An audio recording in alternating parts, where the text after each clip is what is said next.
일단 그 시장부터 먼저 점검을 하고 들어가죠. 네. 예. 일단은 뭐 서두에 이제 우리 앵커님께서 말씀해 주셨듯이 지난주 금요일 날 급락했다가 오늘 일부 회복되는 흐름들이 나오고 있는데 네. 일단은 금리 이슈가 좀 완화가 되게 되면서 시장 분위기 조금 이제 훈기를 돌게 하는 것 같아요. 그러다 보니까 많이 빠졌던 종목들 중심으로 해서 반등이 좀 크게 나오고 있는데 이게 아무래도 최근에 시장이 너무 좋다 보니까 조정폭이 좀 크게 나온 부분들이 매수의 기회다라고 예. 좀 판단을 하고 강력한 매수가 좀 유입이 좀 되는 것 같아요. 그런데 오늘 주목해야 될 부분은 일단 어쨌든 시장을 이끌었던 삼성전자와 하이닉스의 오늘 반등 시에 나오고 있는 거래량을 좀 봤으면 좋겠거든요. 네.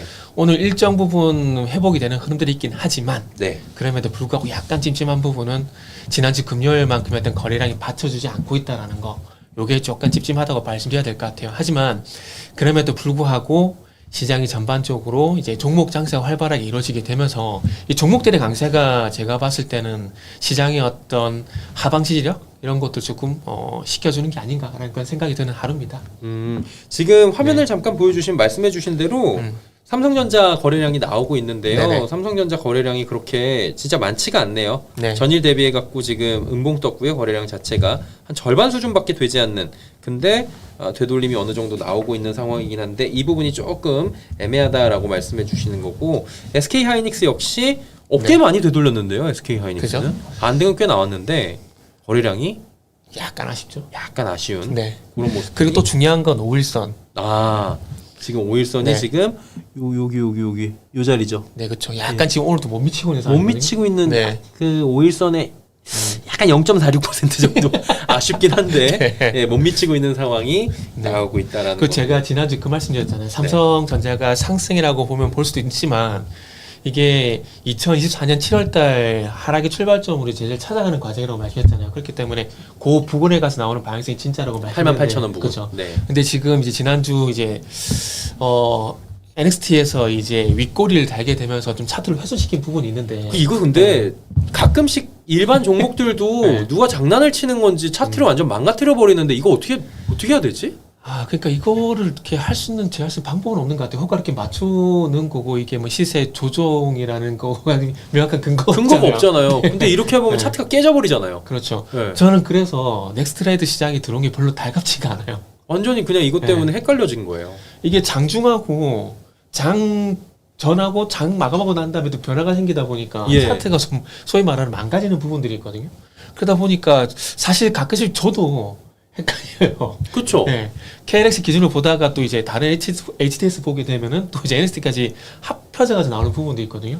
그렇게 되면은 차트가 이렇게 좋게 봤다가 이렇게 보면 또 달라지는 부분이 있기 때문에 약간 헷갈리는데 어쨌든 공교롭게도 이제 삼성전자 같은 경우는 88,000원 부근에서 이제 미세한 변화가 있었기 때문에 지금 어찌 보면 이 부근에서 이제 새롭게 뭐 이 종목을 움직인 누군가 있다라면은 아마 새롭게 방향성을 잡는 그런 작업을 해 나가지 않을까라고 생각이 들어요. 그래서 혹시 삼성전자 못 사신 분들 같은 경우는 급하게 매수하지 말고 지금부터 나오는 방향성이 진짜니까 지금부터 지켜봐야 될 것 같아요. 만약에 조정이 나오면 조정시 매수 관점은 맞는데 네, 맞습니다. 근데 급하게 갑자기 상승을 한다고 하고 네네. 따라잡을 필요는 아직은. 네, 그렇죠. 예.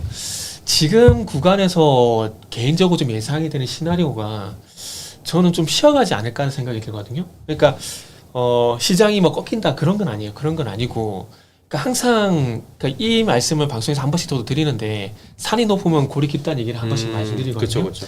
근데 최근에 반도체가 좀 그랬어요. 그러니까 삼성전자, 하이닉스도 마찬가지고 소부장 쪽 같은 경우 특히나 신텍 같은 종목들은 그리고 예. 유진테크 같은 것들 너무 가파르게 올라왔거든요. 네네. 그럼 이런 것들이 자칫 만약에 조선주가 그랬던 것처럼 그러니까 조선주하고 조선기자재가 8월달에 상당히 급등이 나왔었잖아요. 네. 대표적으로 동방성기라든지 세진중공업이라든지 삼성에텍 같은 종목들이 급등이 나왔었거든요.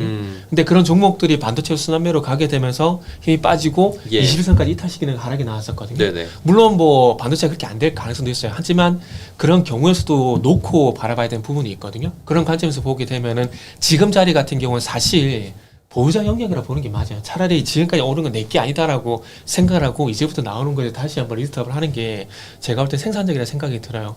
왜냐하면은 지금 자리 같은 경우는 매수해가지고 사실 제가 종목 상담 방송도 나가거든요. 가면은 지금 자리에서 매수하셔가지고 물려서 상담하시면 상당히 많아요. 그러니까 제가 또 기억나는 분 어떤 분이냐면은 에코프로 같은 경우에 150만 원에 매수하셔가지고 종목 상담도 봤거든요. 그러니까 뒤늦은 매수인 거잖아요. 결과론적으로.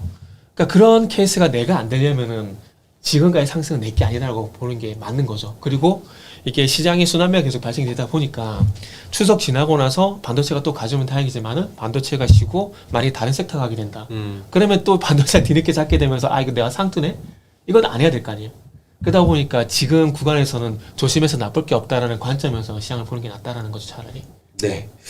그리고 삼성전자를 보려면 한 가지를 더 봐야 되는 게 미국 쪽 AI 반도체 네, 그렇죠. 업황이잖아요. 네네.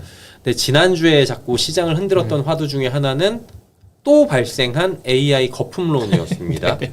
그러면서 이제 네. 기술주 강세를 좀 그러니까 저는 근데 이게 가끔씩 핑계성 하락이 아닌가라는 얘기들도 드리긴 하는데 뭐 어쨌거나 저쨌거나 내리긴 했어요. 그걸로. 네네. 이거 어떻게 보세요, 지금? 아, 참 이렇게 버블 거품 얘기 나오는데 네. 이 사람도 이걸 맞출 수 있을까나 그 생각이 좀 들거든요. 예를 들게 되면은 네.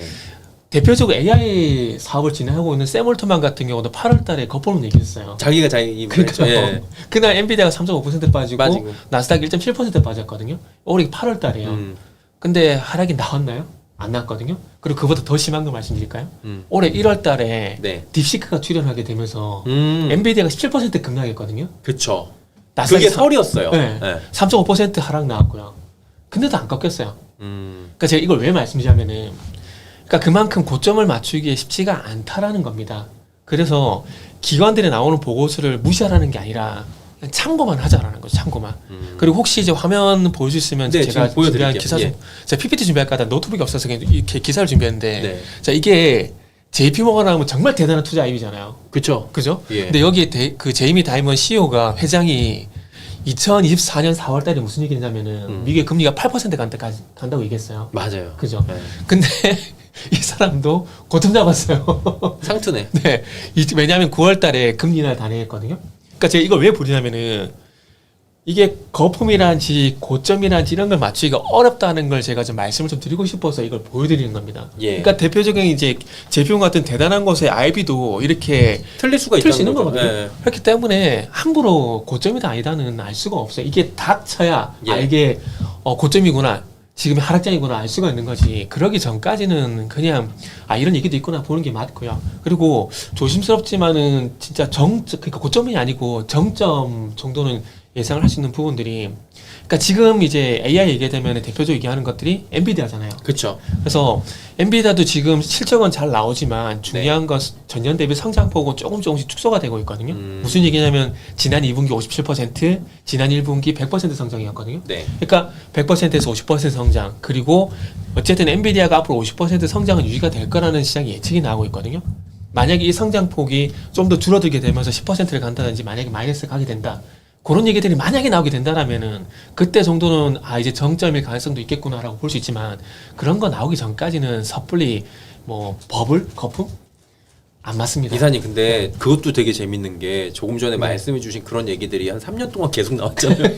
그 얘기조차 3년 동안 네네. 나오니까 저도 이제 왜냐면 섹터나 업황이 네네. 변할 때가 있는데 그게 아니고 기본 트렌드가 아니고 메가 트렌드인 경우에를 우리가 많이 경험을 못 네네. 해봤잖아요. 이건 그쵸. 패러다임이 바뀌는 AI니까 그래서 사람들이 더 감을 못 잡고 자기의 희망사항을 투여해서 네네. 각자의 이야기를 하는 게 아닌가라는 생각도 들어요. 그쵸. 그런 심도 있는 것 같아요. 이 네. 정도면 됐지. 그러니까 자기들 충분히 수익 났으니까 이제 꺾이겠지. 다른 라고. 쪽으로 내가 사고 싶은데 약간 이런 것도 있지 않나. 그렇죠. 그런 게 전 개인적으로 크다라고 봐요.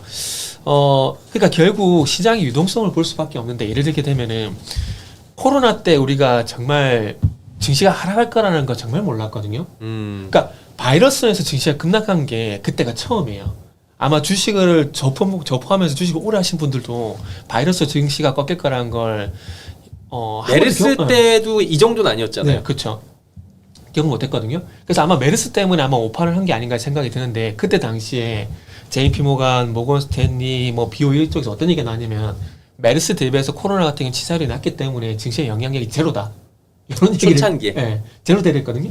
근데 어떻게 됩니까? 바이러스 중에 급락이 나왔잖아요.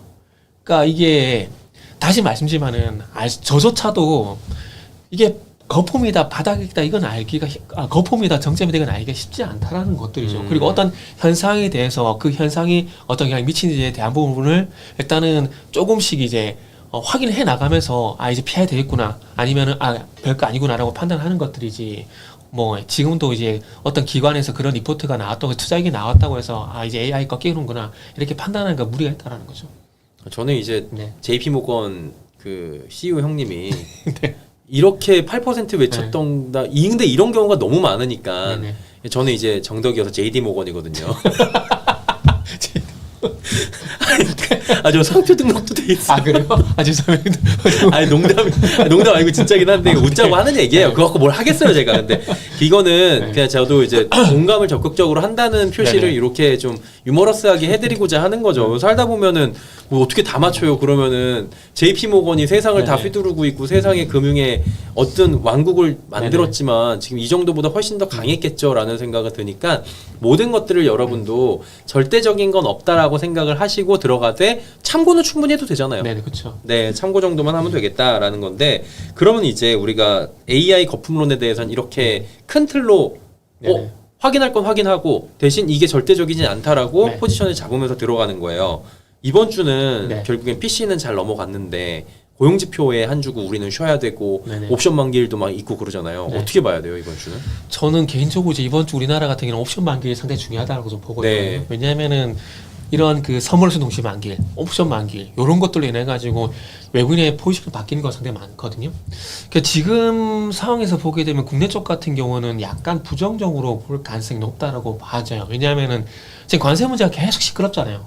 어떻게 결론 날지가 알 수가 없다는 결국 불확실성이 되는 거거든요. 네. 결국 이제 그런 것들이 추석 연휴 어떤 얘기가 나올지 모른다는 부분들이 있기 때문에 그런 관점에서 보게 되면은 좀 이제 현금 확보하자 쉬어가자 이런 얘기들이 나올 가능성이 있다라는 것들이죠. 그리고 또 공교롭게도 이번 주가 월이 바뀌고 연휴도 앞당기는 상황이잖아요.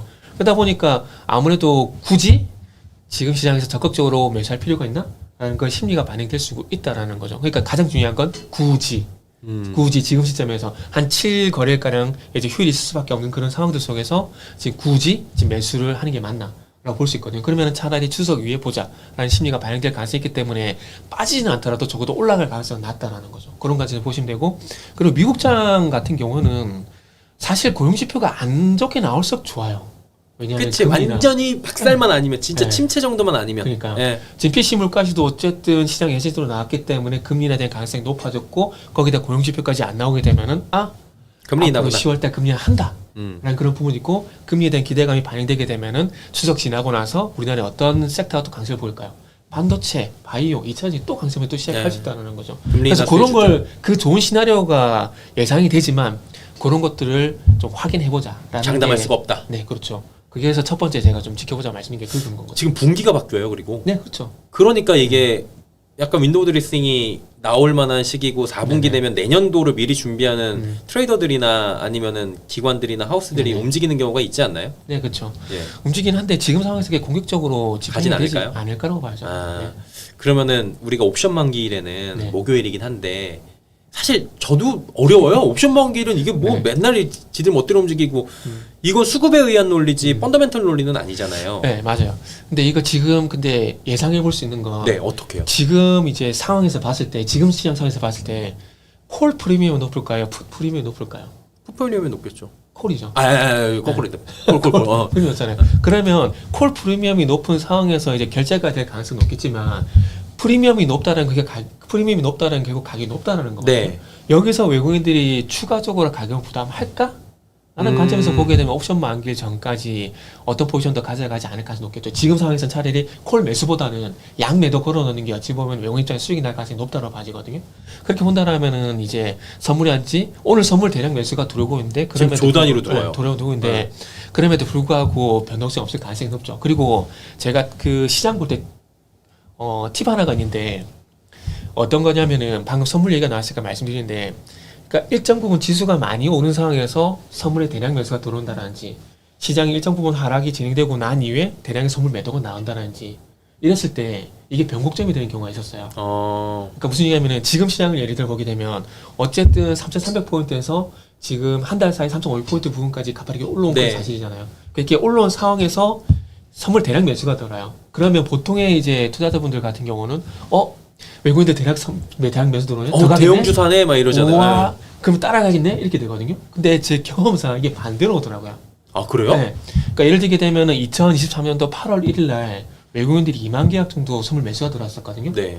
근데 그때 꼭지가 됐어요. 시간 지나고 보니까.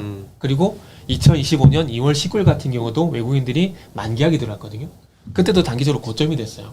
근데 이걸 반대로 뒤집어서 지수가 1.90 하락하고 난 다음에 저는 선물, 그러니까 금액 말고 그 계약수로 보거든요.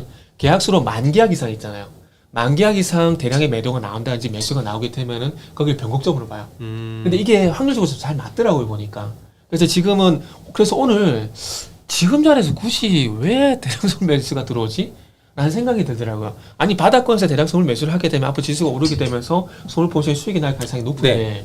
일정 부분 많이 오른 상황에서 그리고 옵션 만 개까지 앞둔 상황에서 굳이 대량 매수? 이거 뭘까? 걔네들 혹시 꼬시는 건 아닐까? 혹시나. 네, 혹시나. 그러니까 그런 걱정이 살짝 되죠. 왜냐면은 조금 전에 말씀드렸듯이 조금 전에 과거 사례를 제가 말씀드렸듯이 일정 부분 지지가 오른 상황에서 대량 선물 매수가 들어왔을 때 여기가 꼭지가 되는 경우가 있었기 때문에 네. 이번에도 사실 그런 부분들 때문에 어찌 보면은 현금 확보가 가능하다라면은 하는 게 좋을 것 같고, 그리고 굳이 추석 전에 공격적으로 매수를 안 했으면 좋겠다라고 생각하는 근거 중에 하나가 이 선물의 외국인의 대량 선물 매수 이런 것도 있습니다. 그럼 며칠 동안 더 지켜보긴 해야 되겠네요. 네, 그렇죠. 계속 얘네들이 외국인 애들이 매수가 들어오는지 좀 확인을 해보고 네, 포지션 잘 체크를 하는 것도 그렇죠. 예, 도움이 될 수 있다. 네. 그러면 이제 궁금한 건 뭐냐면 어렵잖아요. 지금 저희가 하는 말이 애매하고 솔직히 말해갖고 네. 그래서 뭐 어떻게 하라는 거야 이런 얘기를 하실 거예요. 네, 그렇죠. 그러면 이제 숨고르게 조정 들어간 코스피 뭐 이런 얘기가 나왔었어요. 지난주까지는. 오늘은 좀 올랐고요.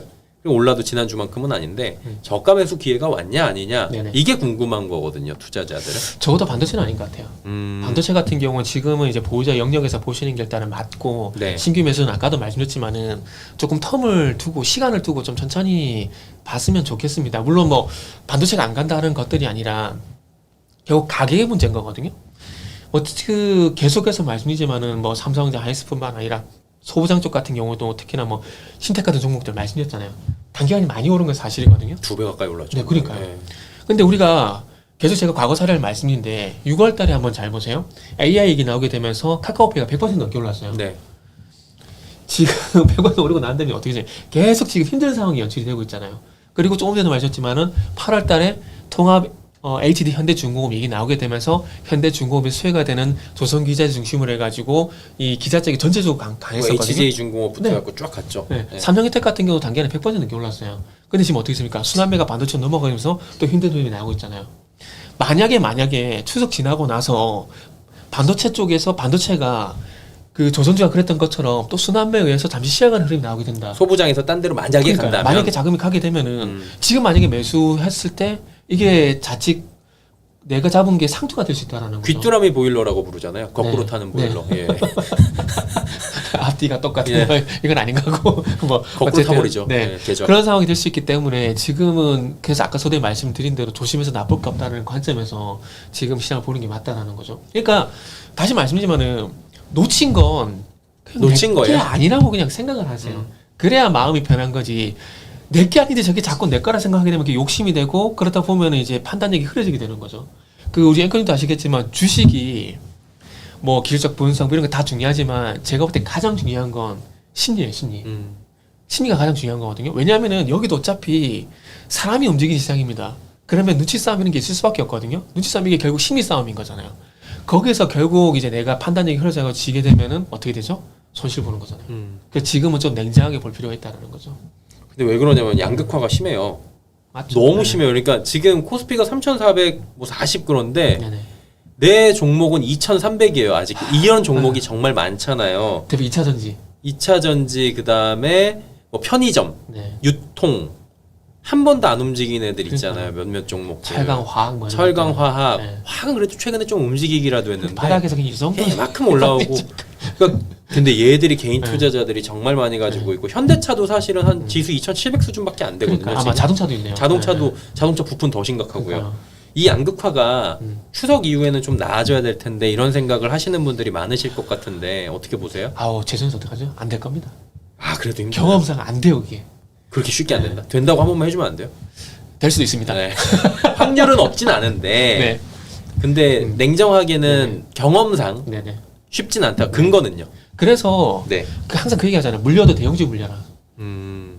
왜냐하면은 대형주는 어쨌든 업황 사이클이 돌아오게 되면은 언젠가는 가요. 근데 소위 말하는 그러니까 정말 답답한 게 대선 테마주를 대선 끝나고서 왜 갖고 있는지 이해가 안 돼요. 못 판 거지 뭐 그냥. 안 판 거죠.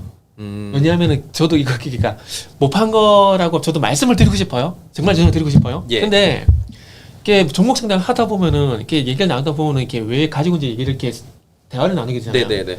그러면은 방치해버린 게 대부분이에요. 한 90%는 방치했더라고요. 에라 모르겠다. 네. 가겠지, 언젠간 가겠지. 안 갑니다. 안 가요. 대선 테마는 안 갑니다. 생각해보세요. 만약에 지금 내가 문재인 테마를 갖고 있다 볼게요. 문재인 전 대통령 네. 테마. 예. 대선 끝났는데 그분 이미 대통령 하셨어요. 그쵸. 가겠습니까?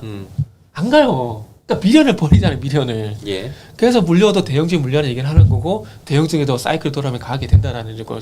그래서 드리고 싶은 말씀 뭐냐면은 자동차도 2차 전지도 언젠가는 갈 겁니다. 근데 중요한 건 그때 갈 때 절대 팔지 마세요. 왜냐하면 장기간 물려 있다가 상승이 나온다라는 건 결국 업황 사이클 돌아왔을 가능성이 상당히 높다는 얘기인 거거든요. 그쵸. 근데 또 그때 파세요. 진짜 안타깝게. 이번에 삼성전자가 그런 경우 많아요. 맞아요. 네. 저희 어머님 친구분도 팔았죠. 8만 원 물려 있다가 6만 원에 팔았대요. 아이고. 그분 안 그래도 저희 어머니 통해서 연락이 왔더라고요. 5만 원에서 추가하면서 할까 뭐 얘기 왔더니 한 2년 보고 8만 원 보면 8만 원 가니까 하시다고 해라고 얘기했어요. 그래가지고 했다 그러더라고요. 또 어머니 친구니까 편안하게 또 이제 네. 또 이게 말씀을 해주셨구나. 예. 그렇죠. 그래서 해드렸는데 그래가지고 이번에 8만 원 갔길래 어떻게 되냐고 물어보니까 그 어머니 또 물어봤나 봐요. 이 6만 원에 팔았다 그래. 6만 원에. 그러니까 이런 게 너무 안타까운 거죠. 그게 참 그 사이클이 올라왔을 때 한 3% 2% 수익 나면 지겨워 갖고 던지는 경우가 생기는데. 그것도 그나마 다행이에요. 예. 조금 양수질 나가 다 팔아버린 거야. 이거 너무 안타까워 이런 게. 근데 개인들은 모르니까 그게 참 힘든 거예요. 그게. 그래서 제가 예. 그 주식 투자 입문하신 분들 있잖아요. 그분들은 어떤 얘기냐면은 차트도 좋고 뭐 투자 지표도 좋고 다 좋다.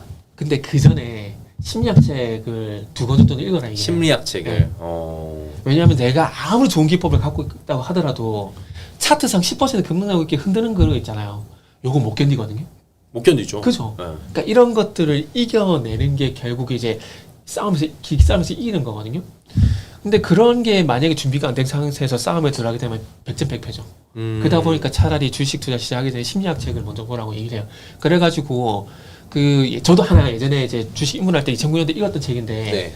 그 알렉산더 엘더의 주식 투자 심리 법칙인가 아마 그런 책이 그 책이 있거든요. 있어요, 그럼. 네, 있어요. 그래서 그 책을 저도 사가지고 예. 한 5번 넘게 읽었거든요. 근데 뒤에 기법 말고 앞에 심리 부분 중에 있어요. 네. 그게 1강인가 그런데 그게 한 페이지가 한 50에서 100페이지 되거든요. 그거만 읽으세요. 딱 그거만. 그 교보문고 잠깐 가고. 아 이제 진짜로 열어서 금방 책이 읽잖아요. 있을래나? 하여튼 있으면 혹시 서점 가서 검색해보면 네. 다 나오니까. 그렇구나. 예. 있으면 보세요. 그 앞부분 딱 50페이지, 100페이지 꼭 그것만 보세요. 예. 그러니까 지금 말씀해 주시는 게 어쨌든 간에 순환매라는 건 일어날 건데 네네. 뭐가 어떻게 될진 모르겠지만 지금은 가는 애들이 더 갈 확률이 높다라고 네, 그렇죠. 말씀해 주셨는데 너무 꼭지인 애들은 조금 주의하는 게 중요하다잖아요. 그렇죠. 지금 제일 상단에 있는 건 사실은 반도체나 바이오 쪽이 상단에 네. 있는 친구들이 많이 있거든요. 그 친구들을 그러면은 지금 좀 조정시 매수하는 거에 대해서 많은 분들이 궁금해 하시는데 그건 어때요? 그건 맞습니다. 그러니까 지금 어느 섹터가 한지를 우리가 냉정하게 생각을 해보자라는 거죠. 지금 누가 보다도 반도체를 가고 있는데 자동차 살리는 게 맞나요? 아닌 거거든요. 그러다 보니까 시장이 소외가 된다라는 거죠. 그래서 저도 항상 이제 놓치지 않으려고 하는 게 뭐냐면은 지금 시장에서 어느 섹터가 갈까, 어떤 이슈에 영향을 받아서 어떤 섹터가 갈까를 항상 고민하고 있거든요. 상반기 같은 경우 누가 보다 트럼프 관세 이슈다 보니까 트럼프의 어떤 발언에 의해서 조방원이 갔었잖아요. 그리고 나서 하반기 물론 관세에 대한 영향이 없는 것은 아니지만은 그럼에도 불구하고 관세 이슈보다는 금리 이슈가 좀 더 시장에 크게 작용이 되다 보니까 그러면 금리 영향을 받는 게 뭘까? 반도체, 플랫폼, 바이오. 이렇게 생각이 된 거죠. 그래서 지금 연말까지는 어쨌든 금리가 화두가 될 가능성이 상당히 높기 때문에 지금은 간원 섹터 쪽으로 조정시 매수하는 게 앵커님 말씀하시는 대로 맞는 거고요. 그리고 다른 섹터가 언제 갈까에 대한 부분도 내년 해가 바뀌었을 때 그때 가서 고민하는 게 일단 저는 개인적으로 맞다라고 봅니다. 그러면 이제 상반기 우리 네네. 왕자님들은 조방원 왕자님이잖아요. 네네. 조방원 선생님인데 네. 그 선생님들이 지금 하반기에 네. 오르는 것 같 이게 보니까 오르는 것 같긴 한데 다음 날 보니까 그대로고 올라가는 것 같다가 네. 제자리에 와 있고 오늘도 보합이거든요. 네네. 이게 이제 보통 개인 투자자들이 조방원이 미치게 하죠. 막 올라간 다음에 네. 살짝 조정 나왔을 때 샀는데 이렇게 내려왔잖아요. 그리고 여기서 이렇게 가는 거잖아요. 네. 이거 어떻게 하면 좋아요, 조방원은? 그러니까 전 조방원이라고 좀 표현하거든요. 전력까지. 전력까지? 전 전력전선? 조방원. 네. 하는데 일단은 원전은 좀 기다리셔야 됩니다. 왜냐하면은 실질적으로 납품 계약이 있어야 돼요. 왜냐하면은 지금 이제 원전은 5월달인가 6월달인가 두산 엘리베이터 네. 기대감에 의한 상승은 너무 많이 나왔어요. 특히나 SMR 쪽 관련돼 가지고요. 지금 제가 하나 예를 들어볼게요. 테네시 주 같은 경우에 77메가와트 규모의 이제 SMR 80기 정도 네. 이제 건설 계약이 나왔거든요. 실제 건설 계약이 나왔어요. 나왔기 때문에 어찌 보면 한 단계 이제 기대감에서 그러니까 가능성에서 이제는 확인으로 넘어가는 시점이기 때문에 한 단계 진일보했다 보는 게 맞는 거거든요. 예. 근데 그럼에도 불구하고 왜 원전이 안 가느냐? 아직까지 MOU 단계라는 거죠. 비용, 부지 어떻게 할 건에 대한 이런 것들을 앞으로 하나 해나왔다. 구체화. 네. 그래서 이런 구체화가 나왔을 때 말 그대로 이제 두산 엘리베이터가 SMR 원전 주기 이런 것들 납품하는 얘기가 나오게 되면서 숫자가 찍히는 부분들 이게 나와야만 두산 엘리베이터가 움직일 겁니다. 그렇기 때문에 원전은 그렇게 저는 개인적으로 보는 게 맞다라고 생각이 들고 그리고 이제 조선은 지금은 조선이 시작한다 봐야 되겠죠. 조선에서 반도체가 넘어왔기 때문에 시작하는 게 보는 게 맞는 거고 그리고 이제 방산 쪽 같은 경우는 하나에로스페이스하고 이제 현대로템 쪽 같은 경우는 일단은 다시 봐야 될 시가 왔다라고 생각을 합니다. 왜냐하면은 계기는 그거예요. 알래스카에서 푸틴과 트럼프의 회담이 결렬돼 버린 거. 이게 지금 개인적으로 러시아가 갑이 될 수밖에 없거든요. 왜냐하면 지금 미국은 러시아와 손을 잡고 중국을 제재하는 게 목적입니다. 그런데 러시아가 여기에 안 말려 들어와요. 왜냐하면 과거에 닉슨 대통령 때 그때 냉전 시대였잖아요. 그때 이제 러시아를 이제 옥죄기 위해서 닉슨 대통령이 중국과 손잡고 러시아를 제재했던 기억이 있잖아요. 그걸 러시아가 모르진 않거든요. 그러다 보니까 지금 러시아는 본인들이 갑이라고 분명히 생각을 할 수밖에 없다라는 거죠. 그러면서 착각일 수도 있지만 네. 왜냐하면은 지금 어쨌든 중국을 제재해야 된다는 그런 관점에서 보게 되면 러시아가 갑이 될 수밖에 없는 상황입니다. 왜냐하면은 미국은 러시아를 꼬셔가지고 우리 편을 만들어야 되는데 안 넘어와요 지금. 그리고 이제 우크라이나 영토 같은 경우에도 지금 푸틴 같은 경우는 크림반도를 육상으로 연결한 이 지역만 보고도 명분이 충분해요. 근데 여기에 대해서 우크라이나가 극렬히 반대하고 상이거든요. 그리고 거기다가 이제 푸틴이 말을 안 들어버리니까 여길 주려고 했었다가 이제 그 트럼프도 돌아서 버리게 된 거죠. 거기다가 최근에 약간 이제 러시아가 이쪽으로 간보고 있잖아요. 자꾸 영국 침범했다는 간보고 있잖아요. 지금 요게 작은 불씨인데 뭐만 탁 터지게 되면 확 이렇게 불을 질리는 그런 상황이 너무나 저는 위험한 상황이 생각하거든요. 예. 이런 것만 보더라도 방산주 같은 경우 유럽 쪽에 무기 공동 구매 얘기 나오고 있잖아요. 그래서 그런 부분을 감안해 보게 되면은 추가적으로 무기 수출에 대한 가능성이 저는 상당히 높다고 봐요. 서유럽은 모르겠지만은 적어도 동유럽 같은 경우는 항공 무기를 살 수밖에 없는 상황입니다. 자, 러시아 옆에 이제 벨라루스가 있고 그 옆에 폴란드가 있잖아요. 그 밑에 루마니아 있고 그냥 그 밑에 또 슬로바키아는 기업이 죄송합니다. 나라들이 있거든요. 있는데 얘네들은 실적이 위협이기 때문에 지금 전차 도입 사업을 하려고 하고 있어요. 그렇기 때문에 현대로템 쪽에서 계약이 나올 가능성이 상당히 높습니다. 그리고 루마니아가 이제 전차 사업을 통해 가지고 300대 정도 전차 도입을 하려고 하고 있거든요. 빨리 납품받아야 되잖아요. 독일 쪽 하게 되면 이게 5년, 10년 언제 와 도대체 이럴 수밖에 없거든요. 근데 한국에서 하게 되면 로켓 배송이 가능해요. 그러면 빨리 전차를 도입해가지고 러시아 위협에서 조금 방어를 해 나가야 되거든요.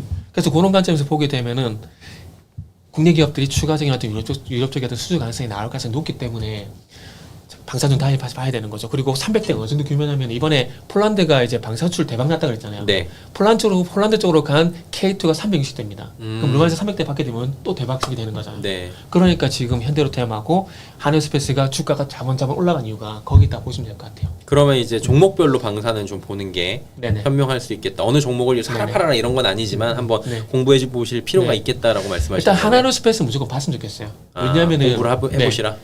왜냐하면 이제 방어 무기 구매를 해야 되잖아요. 네. 근데 대표적인 방어 무기가 천무하고 K9이잖아요. 그쪽에 대한 구매가 먼저 들어갈 가능성이 높고 폴란드가 또 이번에 무기 공동 구매에 관련돼 가지고 74조 가량 이제 대출을 확보를 했더라고요. 그래서 그런 부분 감안해 보게 된다라면은 추가적으로 또 이제 폴란드 얘기 나올 가능성이 있기 때문에 그리고 폴란드 중심으로 해가지고 유럽 쪽 같은 경우는 방어 무기 또 추가 구매할 가능성이 높기 때문에 하늘스페이스 같은 경우 타픽 그리고 현대로템 그런 식으로 그런 식으로 종목을 좀 공부를 해보자라고 말씀을 해주셨습니다. 얘기 이제 쭉 하다 보니까 결국엔 이거잖아요. 네? 연휴 전에 사요 팔아요. 아니 사지 마세요. 아, 딱 잘라서 네, 그냥 사지 마세요. 연휴 전에. 네네 사지 마세요. 저 같으면 안 삽니다. 그러니까 그럼 왜냐면은- 가지고 있는 거 어떻게 가지고 있는 거? 그래서 거기에 대해 구체적으로 좀 말씀드리면 네. 만약에 혹시 이제 저도 지금 그 유튜브 채팅창 계속 열어놓고 있는데 혹시 여기 이제 질문 있으면 이제 올려주시면 이제 답변 해드리려고 이렇게 저도 켜놨는데 네. 만약에 9월달에 반도체 사가지고 수익이 많이 나신 분들 같은 경우는 현금 확보하십시오. 챙기세요. 일부라도 네, 일부 만약에 100으로 보게 된다면 50 이상은 챙기세요. 많이 챙기라고 네네, 하시네요. 챙기세요. 왜냐하면은 만약에 이제 아까도 말씀했지만은 반도체에서 다른 쪽으로 순환매 갈 가능성에 대한 대비도 좀 해보는 거죠. 네. 근데 만약에 안 가게 된다. 그러면 가지고 있는 거에서 추가 매수해가지고 그냥 쭉 하면 되는 거고 만약에 순환매가 오게 되면은 그 자금 또 딴 쪽으로 옮기면 수가 있잖아요. 그래서 그런 관점에서 이제 현금 확보하시는 게 좋고 그러면서 그런 분들 같은 경우 포트 재정비의 관점에서 일단 현금 확보하시는 게 좋을 것 같고요. 그리고 이런 분들 왜 좀 안타깝게도 내 계좌는 왜 이러냐라고 하시는 분들은 그냥 조용히 계좌를 닫으십시오. 차라리 네, 그냥 계좌 닫고 안 보는 게 아마 추정이었 동안 마음이 더 편하지 않을까 하는 생각이 들어요. 그리고 그런 것도 있어요. 추석 지나고 왔는데 내 계좌에 있는 애들이 갑자기 달라질 일이 간택 당할 수도 있어요. 네. 그거는 이제 그때 가서 생각을 하는 네네. 건데 그러면은 추석 연휴 이후에 조정 가능성이나 이런 부분에 대해서는 너무 머니까 그 부분보다는 추석 전에 무리하지 말자 이 정도가 네. 지금 전망으로 좋다는 거죠. 네, 그렇죠. 정확하게 말씀하셨습니다. 예. 그죠. 디테일하십니다. 예.